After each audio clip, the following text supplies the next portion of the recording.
Ya, pemirsa masih bersama kami dalam Newsroom dan masih membahas terkait kerusakan fasilitas di DKI Jakarta pasca demo. Kalau tadi sempat disebutkan bahwa adanya kerusuhan ataupun perusakan fasilitas ini kan tentunya mengganggu begitu ya Pak ya, jalannya penyampaian aspirasi dari mahasiswa maupun pelajar. Namun hal yang harus dilakukan pemerintah untuk mengantisipasinya supaya tidak terjadi lagi, ataukah mungkin jam belajarnya diperlama, ataukah harus ada aturan tertentu yang diberlakukan situasional atau seperti apa Pak? Yang pertama saya kira aparat yang akan menangani itu respect terhadap mereka gitu loh. Ini sedang menyampaikan aspirasi untuk kepentingan rakyat. Jadi artinya harus ada sikap respect, jangan merasa bahwa itu adalah musuh, karena ini bukan soal permusuhan kan. Mereka ingin menyampaikan dan aparatur menjaga supaya penyampaian itu jangan sampai berubah menjadi kekacau balauan kan gitu ya. Mereka punya tugas seperti itu. Nah, terus saya kira yang kedua juga, nah pemerintah atau siapa saja institusi yang dituju oleh mereka itu menurut hemat saya harus memanfaatkannya ya. Apalagi tingkat atasnya harus memanfaatkannya untuk menunjukkan bahwa rakyat ini menghendaki sesuatu yang baik loh. Dan pada tanda kutip bukan hanya tanggung jawab saya, kita semua loh. Nah, jadi artinya jajaran ke bawah itu harus diingatkan, mereka sudah menuntut ini. Kan mereka membayar pajak, mereka berkorban. Dan saya sebagai top leader misalnya, harus minta pada Anda dengar mereka. Kita sama-sama dengar. Jadi artinya tidak ada dusta di antara semua pihak, begitu loh. Baik, bagaimana dengan pelajar Pak? Pelajar ini kan harusnya masih di bawah bimbingan orang tua. Kalau di sekolah itu harus dengan gurunya begitu. Apakah sudah bisa dikatakan berhak menyampaikan pendapat di muka umum begitu loh, dengan cara demonstrasi tentunya? Ya tentu ini agak rawan. Sebenarnya mereka paham nggak apa yang diperjuangkannya kan gitu ya. Jadi ini mungkin harus ada tindakan spesifik lah, terutama mengikatkan hal itu dengan pimpinan sekolah setempat ya, bahwa kenapa anak-anak mereka bisa berkeliaran dan seterusnya, karena tentu itu kan jam belajar dan lain-lain. Jadi bukan pada tempatnya lah anak yang masih baru baca sesuatu dan kemudian apa bedanya RUU dan UU juga diingat. Paling juga bilang bedanya adalah ada R-nya di sini, ada UU-nya dan bercanda-bercanda, akhirnya kan sesuatu yang tidak bermanfaat. Tapi saya kira ini adalah tugas dari penyelenggara sekolah supaya mereka bisa mengingatkan sejak awal bahwa mereka bukan bagian dari proses itu gitu loh. Baik. Pak, dengan adanya kejadian seperti ini, kalau menurut Bapak siapa sih yang harusnya bertanggung jawab atau dalam tanda kutip lebih aware dengan semua ini begitu Pak? Nah, kalau ya ini kan menyangkut juga kan pengerusakan yang begitu mahal ya. Ini yang selalu saya kira menjadi keprihatinan kita gitu. Kenapa? Karena ya kita kan bukan seperti negara mapan seperti Perancis, kalau ada kerusakan dia segera bisa membayar atau membiayai segala macam perubahan. Sekarang banyak fasilitas umum juga yang rusak di daerah kan, bukan hanya di Jakarta ya. Nah itu bisa lama itu untuk dipulihkan. Jadi di sini kita juga berharap para pengelola demo itu cobalah untuk memberi perhatian terhadap hal ini supaya masyarakat jangan jadi trauma melihat kegiatan-kegiatan yang sifatnya demo ya.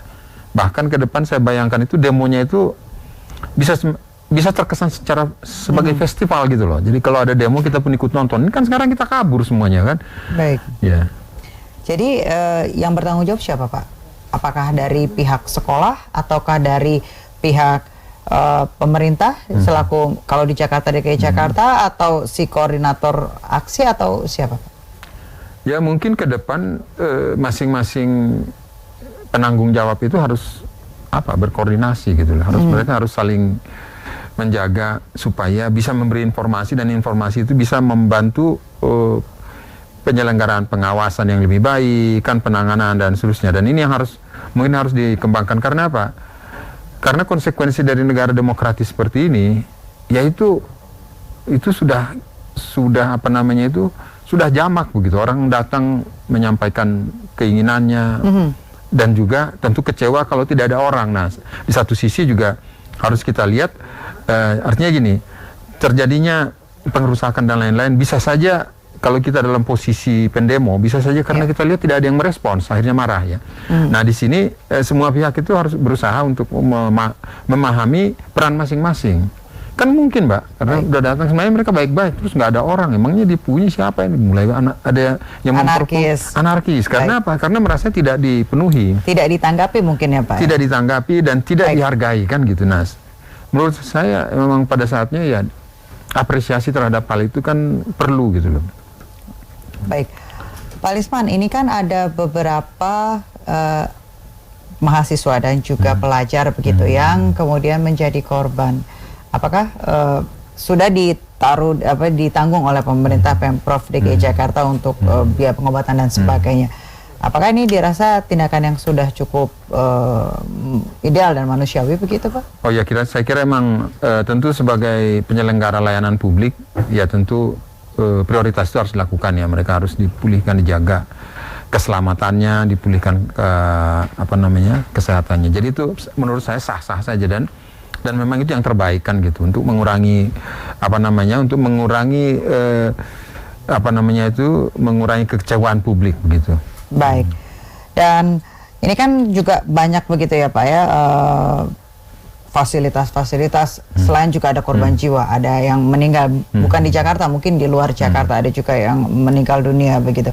Lalu sebenarnya apa sih yang kemudian nanti harus dilakukan oleh pemerintah begitu untuk menjadi ibaratnya supaya meringankan beban daripada si keluarga korban sendiri begitu Pak? Tanggung jawabnya harusnya sejauh apa sih Pak?